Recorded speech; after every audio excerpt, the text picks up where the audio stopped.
reported, if you didn't hear, Tom Brady beats the NFL in Deflatega court case. The judge has nullified the league's 4-game suspension. A man I miss very much, Stephen A., is with us now from vacation. Stephen A., your reaction. Well, first of all, believe it or not, contrary to what my partner in crime there, Skip Bayless, may believe, I'm pleasantly surprised because the fact of the matter is, as I've said repeatedly, even though I think that Tom Brady brought most of this on himself, the fact is the NFL season without Tom Brady, there certainly would have been something missing. We all know, as I've said on many occasions, that this was much ado about nothing as far as I'm concerned. I don't give a damn if he was throwing Nerf footballs. He's still Tom Brady. He's still one of the greatest quarterbacks ever. And when you think about this NFL season, you wanted to see him play. Having said all of that, I am surprised that the NFL lost this. They got it in the court they wanted it in. Roger Goodell in the National Football League got this heard in New York as opposed to Minneapolis. And considering the fact that the judges in this locale in New York City are supposedly league-friendly as opposed to union-friendly. The fact that this ruling came down, I think, is an incredible indictment against Roger Goodell. The case is still undecided. I expect the NFL to be who they are and to appeal this decision. It can obviously still go to the appellate court, but I definitely believe to a strong degree that Tom Brady was exonerated in all of this, and my hat's off to him. So, time out just a second. Do I hear you moonwalking off your old opinion by saying, oh, isn't this great that Tom Brady does get to play in week 1? Is that what you're saying? Skip, that's not moonwalking. You, as usual, you don't listen. You hear what you want to hear. You believe what you want to believe. Maybe that loud shirt you're wearing is blocking your ears to some degree. I've said on repeated occasions that Tom Brady brought this on himself. All he needed to do was to be a bit cooperative, a bit more cooperative, and it would not have come to this point. Tom Brady, according to reports, confirmed as much because that's why he was willing to accept a 1 to 2 game suspension, in all of this, because they were going to deem it cooperative just as long as they did not insist on him admitting and acknowledging some level of guilt. If I remember correctly, that has been my consistent position. I've also stated on many occasions I still wanted him to play football. I just blamed this to some degree on him because I felt that had he been a bit more cooperative, if you recall, Skip Bayless, I repeatedly said on numerous occasions, you are Tom Brady. If you have to call the commissioner himself, go take him out to dinner, meet with him in his office for lunch or whatever, and have a conversation and be real with him about what transpired, it wouldn't have come to any of this. So this whole process, this arduous process that took place was on the shoulders of Tom Brady as opposed to just Roger Goodell being incredibly irresponsible and weak in his arguments. But in the end, to pay $5,000 for an investigation, certainly you shouldn't hire Ted Wells again. That's number one. Number two, if you're Tom Brady, I'm going to agree with what Shannon Sharp said just a few minutes earlier. And by the way, Shannon, keep doing a great job. I'm proud of you, bro. Thank you, bro. The bottom line is Shannon Sharp highlighted how if you're Roger Goodell, maybe it's in your best interest to step back and say, we lost this, let's move on in the best interest of the league, in the best interest of all parties concerned. You fought the good fight. You thought you had this power.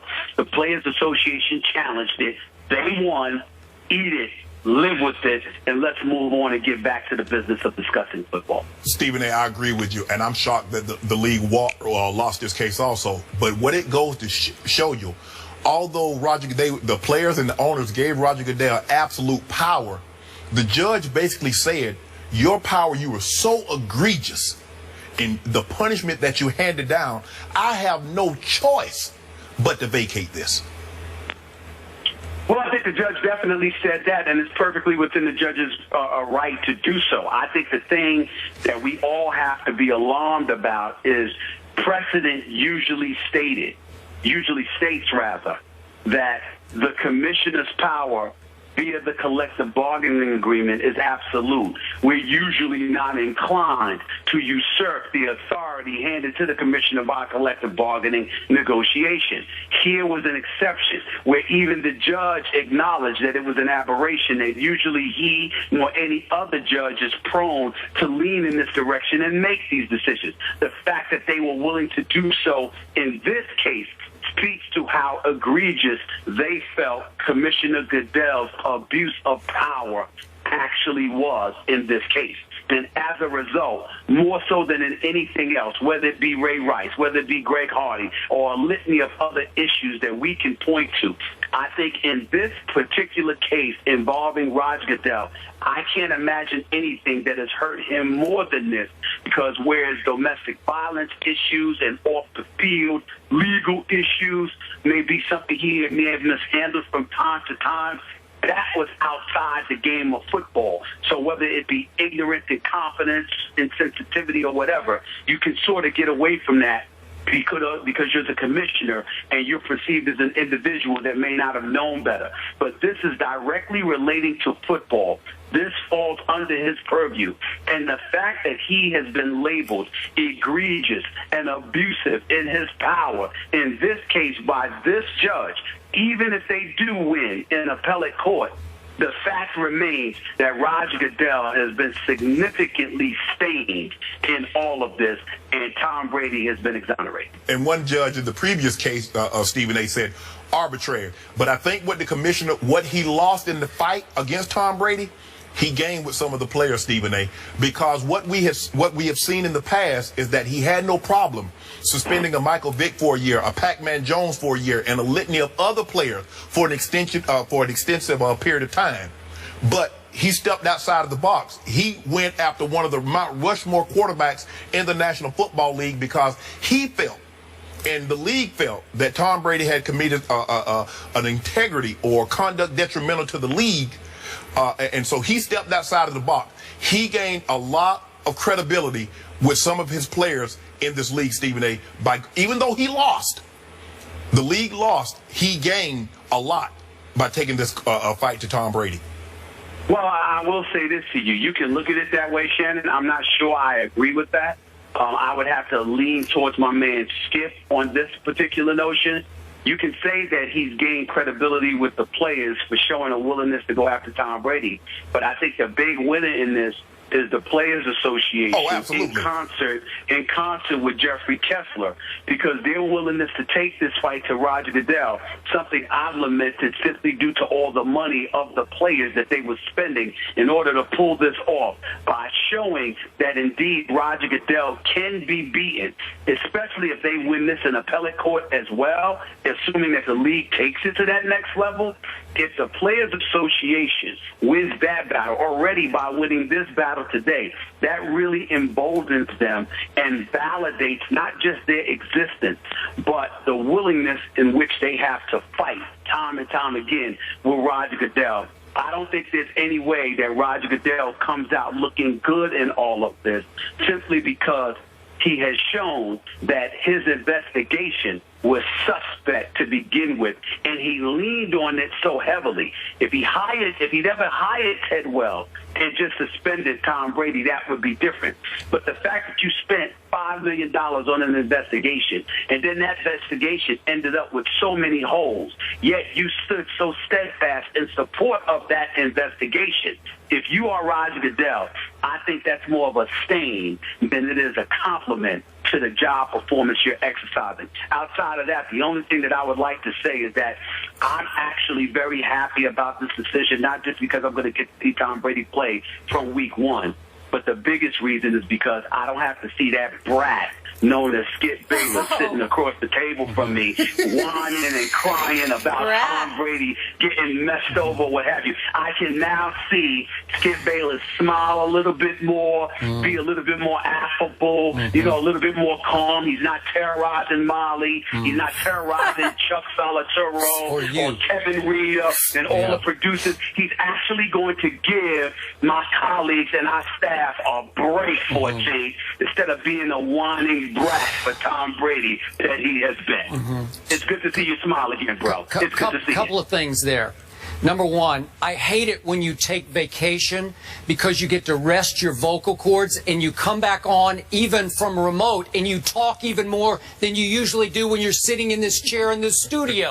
You've talked and talked. You've talked us all the way through 2 breaks already. And another thing, just for the record, our hardcore longtime viewers understand this, but when Stephen A. Smith insults my clothes, that means he's completely out of ammo and cannot win the argument. He has lost the argument completely, and I want to state for the record that for the longest time on this show, Stephen A. Smith was dug in that Tom Brady cheated and he lied about it. Am I right about that, my friend, Stephen A.?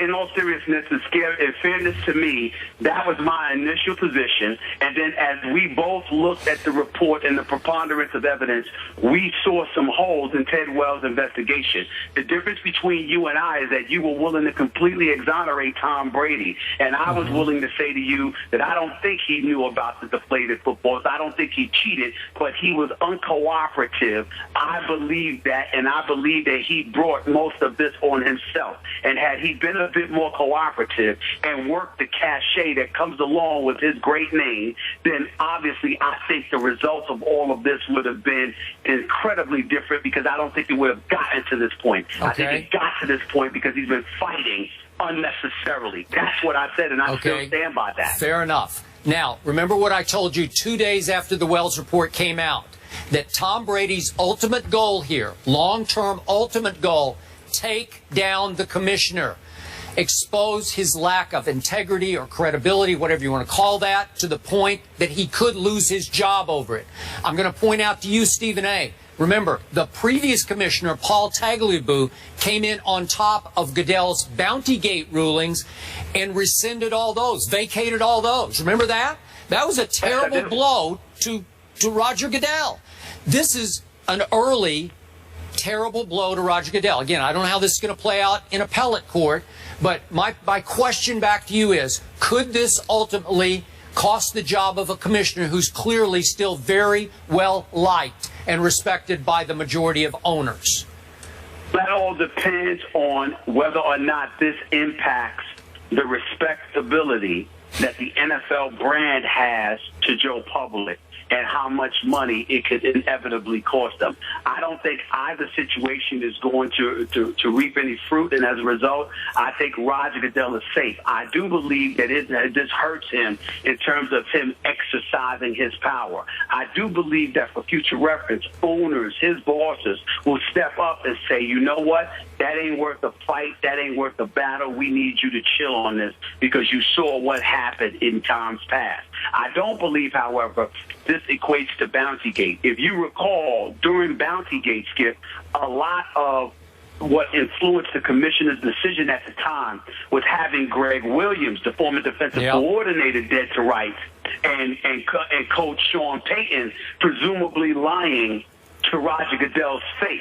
So those things emboldened Roger Goodell to make the decisions that he made. And even though Paul Tagliabue came to a different conclusion, we could sort of understand why Roger Goodell jumped to the conclusions that he jumped to in light of Greg Williams and Sean Payton. In this particular instance, all he had was the Ted Wells investigation, an investigation that the league paid $5 million for. So I think this is far more incriminating to the reputation and to the respectability of Roger Goodell than Bountygate. Okay, one last quick point. I have a confession to make publicly.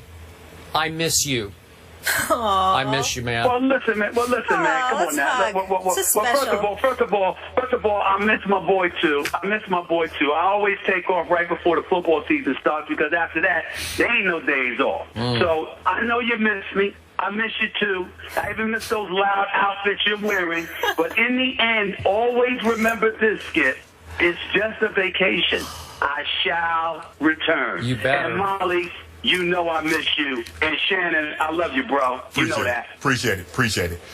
And the thing is, Skip, what I want to say, it doesn't matter what you think.